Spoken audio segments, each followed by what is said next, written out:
Bells from the Shelf. Welcome. We are your hosts. My name is Paul. I'm Ammie. And today we're covering Tapestry of Fate by Shannon Chakraborty. Yes. Let me tell you, folks, book two installment. Ammie's got the book. She did book and audio. I did just audio, and I have to tell you, it was an absolute pleasure coming back home to this narrator and this story. It was so good. So the first book, if you guys are dropping in on this episode, is The Adventures of Amina, al-Sirafi. So what you're going to want to do is you're going to want to hop on over to our episode on Amina al-Sirafi, then hop on back. Because this is the second book. This is not going to be triflation. This will be a trilogy for now. I did look that up because I was very curious. I think you knew another book was coming with the ending. The ending line alone. I know. I was like, what? I know. Spoilers will happen later on, but I just had to throw that in there. Yes. The first half will be summary, and we'll do the spoilers later on, and we'll give you a warning when we start to go into the spoilers. Absolutely. And here's something interesting before we dive into the plot. So I did read the Daevabad trilogy. I do think that some authors are just duology authors, trilogy authors. You know, they have like their niche that they enjoy. So I read the Daevabad. Paulie read it too. Brass that's like going into the golden era of Egypt and like really cool stories with like jinns and very great history. The author Chakraborty is really great about weaving in ancient world history into her stories, the settings. Yes, that's exactly what I was going to like. That this is her thing. She combines a real world, like a medieval real world, like back in time like 900 BC, approximately, with fantasy elements that she pulls from the lore. So this is Islamic lore that she pulls in here and mythology. And it's interesting. I did mention on Amina al-Sirafi, I had never heard of jinns before until I had watched an episode of... no Arabian Nights for you, huh? Well, Arabian Night, but I never thought of that. I never thought of the genie. Right. I mean, probably because when I was a kid, I was like, ooh, a genie. Grants wishes. Cool. Awesome. Yeah. But I didn't think of it until I was watching the Winchester Brothers Supernatural. There it is. Yes. Okay. And they had an episode, like a couple of episodes. All right. But yeah, the plot of this is great. Poor Amina. She just wants to retire, man. Yeah, I think, going back to what you were just saying, we learn a lot about Greek mythology, and you don't necessarily learn a lot about Persian and Arab mythology growing up, but it is just as rich. And I think the author here, Chakraborty, does a great job of bringing that to a different audience. It feels like throughout this book, I kept thinking about, that scene in It's a Wonderful Life where they're kids and the girl, they're at the ice cream bar and she's like, I don't like coconuts. Don't you know where coconuts come from, stupid? I keep thinking about that scene because I feel you're introduced into such like a different world than we as Westerners have grown up with. So it was so much fun to read, like that island of Socotra in the first book with the blood trees. Like those are real trees, and you look them up, and Socotra's this amazing island, which unfortunately right now is not really great for tourism. But just these new fabled worlds, and she does a great job of weaving them into story. No, she really does, and it's very much grabbing your book passports and diving in. Like, grab your book passports, because Chakraborty does, like Paul said, a fantastic job of introducing you to a world that you may not get to see, but you can see it in these pages. And she pulls in pirate elements to it as well, which I thought was amazing. And she gives you these characters. And I loved this about Jade City, because I feel like Fondly does a good job of this too, like weaving in varying religious themes into it, and I think she does a good job of this because you have Dahlia. Oh my goodness, you can't do it. I can't do it. Oh my god, I'm so sorry, guys. And I can hear it in my head, but there's certain words that like will trip you up, like aluminium. Oregano. Yeah, oregano. So yes, but I love that you have her crew. Amina's crew is all different religions. Timbu and Majid. Yeah, I think, they've traveled all over, right? And I think that's really important. Anybody that's traveled a lot understands religion and cultures in a different way simply because of exposure. Yes, and it's so, and that is an element here because when we get to the spoiler section, there's something that tips Amina off about what's going on. And it was so specific, and I kind of liked how the author weaves in those hints. But Amina tried to retire again. poor Amina. She tried again, guys. That's not a spoiler.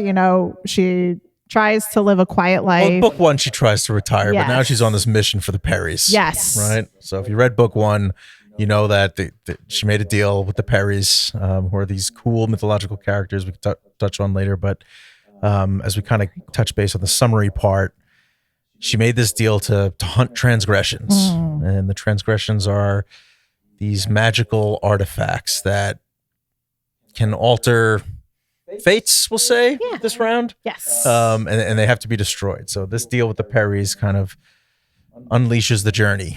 And it is a fun journey. So we come back, we get all the cast of characters back. Yes. Majid, Timbit, Raksh. I know. Spirit of Discord. I wasn't sure how I felt about him in book 1, but in the Tapestry of Fate, I truly enjoyed their relationship. I really feel like she elevated the relationship this round. Yeah. Mm-hmm. I loved it. It was well done. I thought so too. So yeah, you get your regular cast banded together. One of the things that we'll cover later is Amina is a mother. She's in her 40s. She's a mother. She's a pirate. She's a lot of things. She wears a lot of hats. Mm-hmm. And her daughter. Nahuda. Yes. Yeah, I love that Chakraborty puts pieces of the language in. Mm-hmm. It really just makes it feel endearing. Yeah, you really feel like you're just getting a moment to hang out in a whole new world. Yeah. So Nahuda's the captain, and Amina's the captain of the Marawati, the pirate ship. I love it. Yeah, the language is really special here, and I think she does it. It's easy to kind of overdo it on languages sometimes, where it's too much. It's like, it could be overwhelming. I felt like that a little bit when the moon hatched, but I think Chakraborty strikes a really great balance there, where it's a lot of showing, not telling of, and weaving in some of these words that just kind of attach to you and the character. They take on the meaning that they're supposed to. Yes, no, absolutely. And we will see some new characters here, for sure, because obviously she's going on a mission to obtain different various arcane artifacts for the Council of the Perrys. And she has to do this because, she made a bargain with him. So she tries to go on her mission. And while she's going on her mission, she finds out that her daughter stowed away on the ship. And we get to see another character that we got to meet in Amina, who was the original interlude narrator. And I'm drawing a blank on their name because she leaves her daughter with them because she trusts them so much. Oh, right. I can't remember. That was like a blip in the book. Yeah, it was. It is a very small part because you get to see like an old character for a second there because she trusts this person to keep her daughter safe. And well, let's not forget that her daughter. Now we're exploring themes of motherhood in the book, right? As one of the themes, you get a lot of very rich themes here, like the cost of violence and justice, etc. But the daughter has her own sense of mischief and is a stowaway. Yes. And hitches a ride with her mom on the Marawati. And she does get dropped in Baghdad. That's not a spoiler or anything. There's nothing like secret there or like action packed. But it was great to see the writing of Marjana, the daughter, kind of being the stowaway on the ship. And you get a nice glimpse of Amina as a mother there, right? Not just as the Nahuda pirate captain. You really do. And I do love the theme of motherhood that Chakraborty puts in here that I think a lot of mothers and parents in general, I think, can take away from it, which is, she's a pirate, but it's her job. She does it for a living. So, there's a lot of parents who have to go out and work, and some people travel, and Amina's that person who just happens to have to travel by boat for her work, which means that she's leaving Marjana alone a lot of the time. And she's missing out on a lot of things. And you kind of see that push and pull with Amina where she does feel like guilt. Yes. And I think that's why maybe Chakraborty put that specific, like her stowing away into the story so that we could see that. Because we don't really see that in the first book. No, well, Marjana's too young. Yeah. Right. There's been some passage of time. Right. The family's used to Amina traveling, even though she was retired. So there's this conflict and friction in the story about her having to leave again to hunt the transgressions. So yeah, there's some really great themes, like you said. And also the other element that comes in is Amina is very, she believes in a higher power. So she struggles with that in her line of work. She's a pirate though. So there is a little bit of violence that comes into play. And you can see that it really does, like, she feels burdened by it. She does. You can tell, like, at times that she feels like the frays almost. Like you feel yourself like the fraying at the end of like. Yeah, I think you saw a lot, a lot towards the end of the story where, so the Perrys are these mythological bird characters and they show up a lot in Persian tales, but, they're generally portrayed as pretty mischievous. Izor, yes. Izor is the one that she communicates with, and this is the Perry that's generally defended her on the Council of Perrys. Like he's kind of seen as this like grayish ally, but she gets especially mad at him at the end because of how the plot unfolds, and I think it rides on exactly with what you're saying there. Yes, it really does, and I think this is one of those books, because it is book 2, we're not going to be able to talk about too much more without giving away spoilers. Right? That's fair. Because, there's a lot that really unfolds here. Here's what I will say before we get into our ratings on this story is I loved this more than book 1. And I think you guys have to, I'll never tell you to push through a book, but I think you have to give a series time to kind of, let the water boil. Marinate. Yeah. Let the water boil. Let the meat marinate. I'm totally with you. I picked up this book like before this podcast was even an idea. And I was like, I read like the first couple pages and, like I pick up books on vibes and then like usually the final selling point will be like, do I like the first page? Right? Like, every first sentence of a book is usually pretty capturing, right? That's kind of a formula. And I remember picking this up and being like, I should like reading this page more than I do. And I was like, I just put it down and never bought it. So the narrator, or hearing the story really kind of like tipped the hat for me. Cause you could just listen through it as you go, but building on what you were saying, I think, sometimes stories do take a little while to unfold. I think that happened in Mistborn, and we can argue or debate whether it took too long. But in the end, it was a masterful reveal. And I do think you get the same storytelling mastery here with Chakraborty with just, it's 100% worth it. It's true. Yeah. Sometimes you really just have to give things a chance. And now if it's here's where I draw the line. If a series is longer than 4 books, I'll give it 4. If it's longer than 4 and we're dragging, I don't want to drag. Then I understand, like, okay, now you're taking too long. Like now you don't need to keep doing all that, which is why I have not picked up Wheel of Time, because that's like 14 to I don't know how many books. Man. That's a lot of books and they're thick. Yeah. And the font is small. I hate small font. Yeah, it's very small font. So, they can compress a lot of words onto there. But the thing is with this is what you're going to have happen a lot of times in the fantasy and sci-fi genre is you got to give the author time in the first book to give you the players, give you some of their personality, not all of their personality, because remember, we want to have some character development and growth and see different parts of them. You don't want to get it all up front, but also the world. You don't want to get everything up front because that would be 10 pages long, I feel.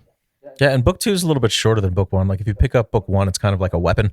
It is huge and heavy and thick. And I will say that it was still great. I enjoyed it immensely, on the narrating side. But book two is a little bit shorter. Yes. So if you're through book one, or you're just like, oh, now there's two of these books, should I do it? Or maybe you're going to wait until the third book is published. I think it's worth it. The story is absolutely engaging as you go along, and as it unfolds. Yes. It's very enjoyable. It really is. And my rating for this book was 5. I was very captivated. I loved the narrator. I loved how it moved. I loved the interludes. Loved them. Yeah, and what the interludes do is we're hunting this magical artifact, right? And I think the interludes serve a very mechanically and structurally a really good purpose, because what the interludes accomplish is bringing in this new character, which is a magical artifact, a spindle. And it's if anybody's seen the movie The Red Violin, have you seen that movie before? Oh my God, an amazing movie and a really cool piece of storytelling. And this reminded me of that, where with the Red Violin, it's just this magical violin that, I mean, it's not really magical, but the instrument carries all this history, and it's got spirit to it, right? And we follow the Red Violin throughout centuries, and it just has this story that you're really following the Red Violin as a character, and that's what the interludes accomplish really well here. They're capturing the character of the magical artifact and this immortal sorceress, right, as part of the plot. Rock saves a character from the sea after he's been thrown overboard from Amina's ship, and this person that he rescues comes back and tells him of this land with a immortal sorceress that has all these riches. Katiugal is the name of the island, but the interludes really capture the centuries of history for this magical spindle, and it's its own character, and it's fantastic. It was, and I love when authors do this, because it's also what I enjoyed so much with Sarah Parker's writing in When the Moon Hatched, where you get the Eowyn character, and that's almost treated like interludes. And another author who does it really well is Fonda Lee. Also has these periods in between each part where she has somebody like narrate a story. Like in Jade City, they talk about the gods and when they were having children and how ungrateful they were, so they forced them to live normal lives on a planet. And it's just, I love when authors do this, because you have to give it time. Again, it's masterful. It's like they're setting you up for that reveal. And I am very curious. Now, I think that's what Mistborn was trying to do with those long things. And I wonder if it had been, if it had been its own chapter, like an interlude chapter, like she did in here, even in writing, would that have been better? Maybe. Yeah, maybe. Because every time I saw it in the beginning of the chapter, I'm like, listen, I just want to get to give me the page. It's funny. You get so enmeshed in the story. You're like, don't distract me from the story. I want to keep going on the meat, and you're giving me too many appetizers. Yes, stop interrupting me. But I wonder if that's just how our brains work, maybe, because when it's given to me like this, I'm like, I'll go along for the ride. Yeah, let's do this. So yes, this is something that you definitely have to let marinate, and it's so worth it. And I want to talk about the spindle so bad. So what was your rating? I think, goodness, I've debated on this one. I really enjoyed listening to it more. I think I'm going to go 5 too, just because I was really hooked on listening to it constantly. Like I was waking up in the mornings with like Katu-Gal running through my head in imagination. I just had to like keep saying the words, and it's just like when the words and the language captures you like that, it's really quite enchanting. So I'm going full 5 on this one. Yes, I definitely recommend, I think both of us will say this, audiobook for both of them for sure. It's just such a wonderful story to hear told to you. Yeah, and I think if you pick up the book and you're like, not really my thing, like definitely give the audio a try, which I know is kind of like, now I'm going to buy an audiobook instead, but totally worth it. You could do Libby or Hoopla, depending on what your... Put it on Libby. Get the audiobook on Libby. That's a great call. Yeah, Libby or Hoopla, depending on what your library has. Either one, I definitely recommend giving that a try. So we are now entering the spoiler section because I am dying to talk about Katuyugal.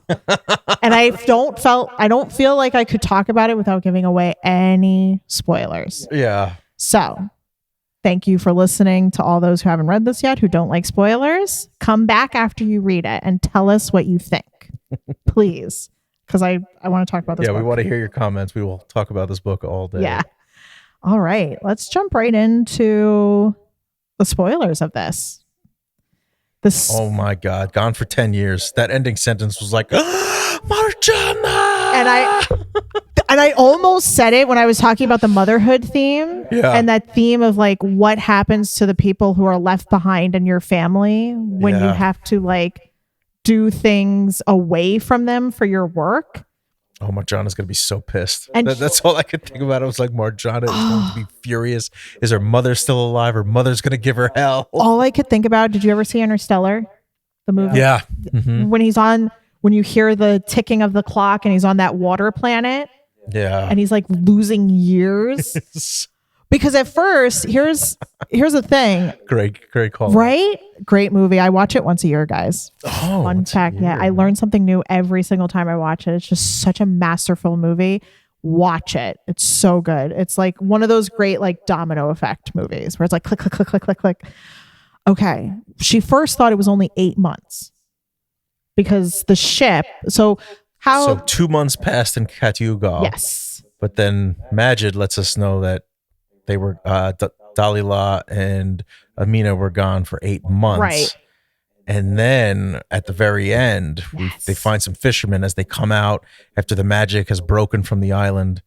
They come out and they meet some fishermen, and we find out that the crew and everybody's been gone for 10 years. The impact of that final sentence is absolutely ridiculous. And it's you're like, all right, where everything's wrapping up. This is why it was so great, like everything's wrapped up. You're feeling good about everything. Like our crew's alive. Amina's alive. She's getting back to her daughter. Then it's like, nope, twist, final sentence. I have to say this okay. So Timbu comes to her and you could tell he's upset.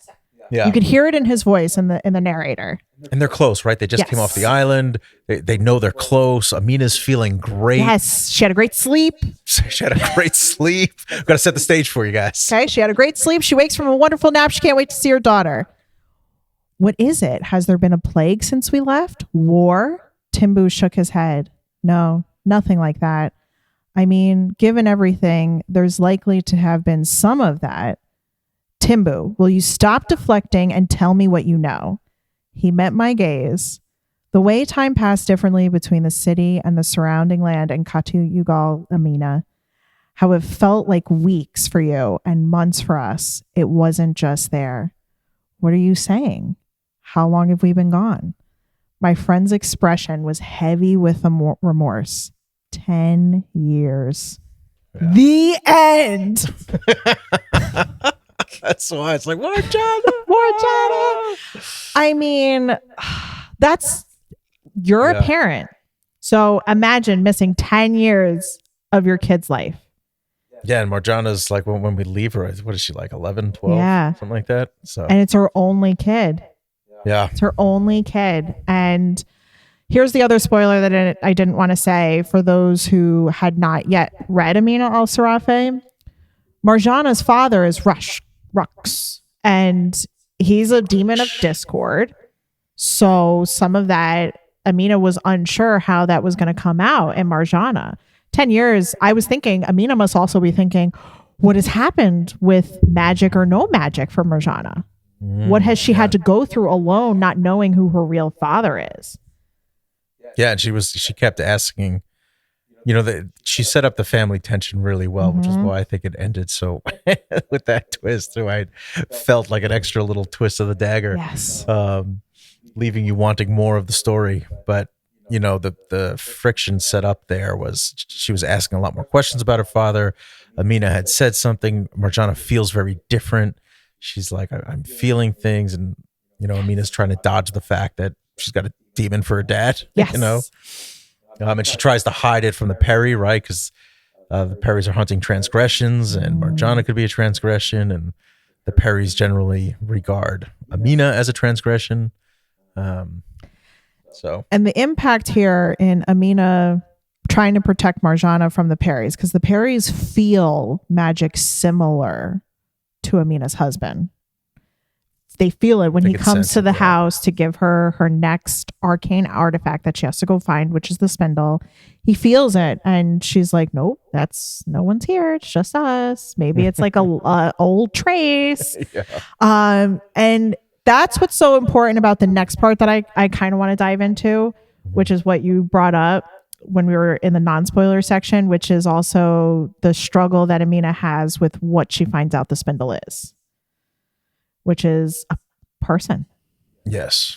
So their ship is destroyed when they get to this magical island looking for the spindle. And there's people living there, and they look very happy, and it's this perfect world, and they have a queen, and you can tell this wasn't a masterful reveal because I could not guess in a million years. It wasn't until more than halfway through that I realized that Lab, the queen of Katiugal, was the interlude lady. Yeah. That took me a minute. It took, well, it's funny the way they set up like the first couple interludes, they're just describing like these death scenes, right? And the one that really, the beginning of the story, you're not 100% sure why we're learning about this piece, right? Because there's the spindle carrying it, and it comes from a culture of tapestry and weaving these large tapestries, and they're like these culturally rich relics. And then this brutal death happens, right? And the spindle's there, and it rots away with the bones in these woods. But this idea that this brutal act was done to this human, yes, and the brutality and the vengeance was captured in this magical artifact. So the spindle's the human, but how it became the human, I thought was really cool and done and written really well. Written so well. And the reason why this is an important arc with Amina is Amina, it's not fully, and here's the thing that I love about storytelling. Tell me if this happens with you too, which is that what I love when an author does this is where you have to you get this character, you learn all the attributes of this character and how their mind works. Because you've been sitting with Amina for a minute, I immediately know the turmoil that she feels finding out that Lab is the spindle that she's supposed to destroy and bring back to the Perrys as a human. And she recognizes the hypocrisy in that, because her own daughter could be seen by the Perrys as a transgression.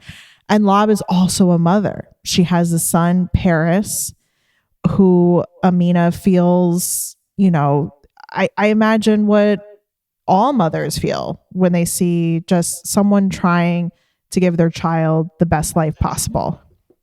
Just absolutely the best life possible. And I love that you have that aspect of the story in there where you recognize what Amina could be thinking in the moment where she figures out who the spindle is and that it's a person. Yeah. And it really bothered her. And you figure that out before she even gets to the Perrys, before she even gives them what's what, because she was so upset that this whole world was destroyed basically by her hands. It's really hard to watch. It is. And I was pulling up one of the final interlude. Oh my God. But Lab is the queen of this island. And you can tell that there's something not right there. You can tell that she's merciful, but mercenary. Yeah. And it's great because when Amina first gets on the island, she gets these glimpses of what it really looks like. Yeah. Right? Like everything is, which was also done really well, is under a shroud. Yes. Right? So in the story, we have these shrouds that are woven. They basically call it receiving rights. Mm-hmm. And some people that receive the shroud are basically ghosts. Yeah. Pieces of their former self where they get to continue to live in the kingdom, but really they're just like dust. It's like zombies. Yeah, it was but not like haunting, No. right? Like they're just Like they smile. ghosts with form, and Yeah. they continue to be allies to Lab. And she can see through their eyes. but if they lose the shroud, then they just like poof, Yeah. like Into dust. into dust. And I think the most haunting thing is when Amina feels like they won't even get peace in death because of how they were almost like manufactured into like this living dead on the side. But not everybody is living dead. That's the other thing that I thought was really interesting. Is not everybody is living dead. Some people are living, and they live on this island, and it's because they've, come upon the island or they've crashed onto the island. There's so many different things. And Lab has very strict rules. And if you go against her rules and she feels like you are a traitor or there's some kind of treason, you will be punished. Yeah. Like big time. Big time. And it's so interesting. And we get the other element, the water element. What is their name? The Marids. And they were in the Davabad trilogy. And the first book. Yeah, and the first book. Yeah. The first book is Falco's trying to control the Marid. Yes. And it's basically the giant crab-like creature. Yes. And and Lab, that's the only thing that she fears is them, is the Marids. What I thought was pretty cool too was, as we're talking about Queen Lab, we have this Cersei similarity where we're on an island where we turn people that we don't like into livestock. Yeah. Right. So there was this really cool like bridging of story and cultural. So this was like this idea that a sorceress turns people, or it's not just with Cersei, it's just men. But with Queen Lab, it's whoever she doesn't like, or who does something that she doesn't like or betrays her in her imagination, or in reality. Yeah. But I thought that was a cool, I was like, oh, just like Cersei, there must be some truth to this witch that turns people into livestock. I mean, and the description of that, the descriptions in this book are very good. The descriptions of that was once again, why is this stuff always whenever I'm watching or reading something, why is the grossest thing always when I'm eating? Always. Like when Amina sees Lab turning people into lambs. Okay. Oh, it's a rough description. Oh, it was rough. It's like a werewolf changing, a human changing into a werewolf. She talks about how the bones shift and break and the sounds and how they look. Their face looks human for the longest amount of time while they're turning into livestock. I was like, oh, that is a harrowing description. It was. And of course I literally said it out loud. I was like, why is this always when I'm eating? Oh my God. Do you have a quote? Oh, the interlude one where, going back to what we were talking about, the spindle and how like this brutal act becomes, and this brutal act was done by sea raiders, right? By pirates. And it, I think Chakraborty kind of does a good job of bringing everything kind of full circle, but how the spindle kind of turns into Queen Lab is, a mother's baby's killed. This is a rage so deep that it refuses to be contained, one that roars through the blood of a malnourished woman with swollen fingers and bent back with the strength of a demon, of someone possessed. The tapered end of your daughter's spindle shaft has splintered, and it is just sharp enough to be shoved through the overseer's throat, to be thrust again, and again, until the workroom glistens with blood, until the rest of the women have fled, until you are soaked. It was just this kind of capturing of rage, and the spindle becomes this piece of vengeance. The same way Raksh is the spirit of discord, the spindle and Queen Lab becomes this creature of vengeance. And the interlude does a really good origin. And I was like, and it was funny, the narrator, we talked earlier about how you're like ripped away from the story at certain moments, and the narrator does, "You will forgive me, dear reader, for this must seem like the cruelest of moments to steal you away from Amina's fate." And you're like, why am I starting? What is this interlude about? And you're furious about it, and it just goes into this little vignette of a story, but you realize how important it becomes. So no, you're right. I mean, that's kind of what the end. I love the breaking. That's what Amina al-Sirafi did well as in the first book too. is that breaking of the, like, that fourth wall. You're dragged into this other part, and they're talking directly to you. Like, forgive me, but I have to tell you this very important thing right now. Dear reader. Dear reader. And I love that. And it's funny because I was looking up the final interlude. When it takes over Dalila. Here's the other spoiler. I loved how the spindle talks about her. Oh my God, it was like defending against a wild cat. Yeah. In your brain. Like you totally captured Dalila like raging inside Queen Lab's head. Here's the thing about Dalila. Okay. Dalila is this character that we know from the first book, but Mistress of Poison. Do we really know her? What I love here is that you have two very strong female main characters who keep a lot of things close to their chests. Now we know most of the things that Amina keeps close to her chest because she's our main gal. She's who we spend the most time with. But when they're on Katiugal, Amina learns a lot about her friend Dalila. Oh, I said it. You did it. You got there. I did it. Dalila. She learns a lot about her. One of the things. Well, a lot of the like, I don't know, really the second half kind of focuses on the Amina Dalila relationship and the conflicts and frictions that are associated with not only just close proximity and travel, but understanding of a friend. Like if you anybody in the audience has had a friend for a really long time, you've probably had a conflict with them at some point. Yeah. It's very like friendship, sisterhood type of relationship. When Amina realizes that Dalila has she's thinking on a different plane than what Amina is thinking. Like Amina is walking on eggshells all the time that she's on this island. She's upset about what she's uncovering, but Dalila is having a completely different experience. She's getting closer with Queen Lab. And how Amina realizes this is when she hears that Queen Lab gifted Dalila the rosary. Because Dalila is Christian. That is what her religion is. So that is a very important piece to that of her.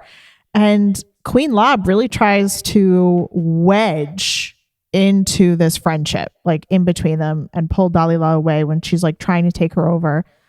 And she says, I saw you like no one else ever had. And you threw it away for a woman who would use you as a tool, who speaks the tongue and prayers of those who slaughtered your family. And it was just this, like, I remember going, reversal. Oh, I was like, oh, wow. Like, just like gut, like, knife right to the heart. And call that going for the jugular. And I didn't know how it was going to end. Yeah. Because I was like, Dalila might not be friends with Amina anymore. What will we do without the Mistress of Poisons? Yeah, what will I do without the Mistress of Poisons? And it was just, and even though Dalila like had very clear feelings for Queen Lab, she realized like her friendship meant more to her. Like Amina has never treated her differently for anything. Oh yeah. Never. She's been nothing but welcoming to her. And even though they have like their little tiff moments, they're friends through and through. And you get to learn a lot about Dalila's character, where book one was really all about Amina and her crew and her adventures. Like this is very much like a dual point of view, which is trendy in books right now, but trend or otherwise, we learn a lot about Dalila's character, where she comes from. There's a really cool moment where towards the end of the book where Dalila does give her history and opens up to Amina, which throughout the entire book we don't get. And it's really cool because Amina doesn't tell us. The narrator, we never really learn what Dalila revealed to Amina about her history. Yeah. And I thought that was a beautiful piece. Like some women like to keep the mysterious and the secrets. Yes. I was like, yeah, that's so like there's some, we'll carry secrets to our grave. That's like, that's the sisterhood, man. You're right. It was very sisterhood. That was very smart. I think what's really cool about Dalila too is she's part of this, or she comes from this group, the Banu Sassan. And this is not like some fictional creation. This was a criminal group that dates back to, the earliest story of the Banu Sassan is 900 CE, Common Era, or AD, Anno Domini. But since we're in Muslim, we would call it CE, the Islam world. So this was a group of criminals and vagabonds, and I think there's a lot of that had this like ingenious spycraft, and this is where she comes from. She learned her spycraft. I kept calling her the Mistress of Poisons because that's what she's called throughout the book. But she learned her poison craft from the Banu Sasan, and we learned about Sheikh Sasan or Hassan, and there's a really cool history. Like if anybody's into like ninjas, for example, right? Like there's a likeness here because ninjas were really just spies for the samurai. The samurai had this code, and the Banu Sasan came in during this like Arabic golden era, really, which is what she writes about in Egypt. But during this beautiful golden era in the lands, they also had this really strong criminal undercurrent, and it was basically a spycraft group, similar to the way ninjas were. And I think it was really cool to kind of give her that dimension. She's tapping into something that, people are like, oh, what is this? Like these secret societies. Yes. And Dalila's very secretive, so it like works really well for her character. It does work really well. And even though she is so secretive, I mean, like we mentioned, even though Amina learned something, she finally hears part of Dalila's story. There's points in time where Amina isn't sure Dalila's intentions. And as the tension starts to build in the plot and we're seeing more and more of this, it really starts to kind of shine through. And one of the big reveals that will be one of the final big spoiler moments is that Dalila is trying to save her life. And Amina didn't know that her life needed to be saved, which was really messed up because it goes into that motherhood aspect again. Yeah. Where she was like, she didn't know that she should have said goodbye to Marjana, maybe. Yeah, there was this like moment of where Amina feels betrayed and all Dalila wants to do is fix her mistake. Yeah. And sometimes when you try to fix your mistakes, you dig a deeper hole. And she did that. She just kept on digging. She did. Poor Dalila. She just kept on digging that hole. Well, we really want to hear like what you guys think about this book. We both enjoyed the heck out of it. Again, like we don't always agree on ratings here. We both gave this a 5. Pick up if you're not feeling like picking up a weapon for a book, like a big heavy one, just do the narrator, put it on Libby, like we said. Just put it on Libby or Hoopla, whichever your library has. And be sure to follow us so you get notified whenever we drop new episodes. We drop them every other Wednesday, and it's a new book every episode. Instagram, TikTok, spellsfromtheshelf.com. Yep. Find us. Bye.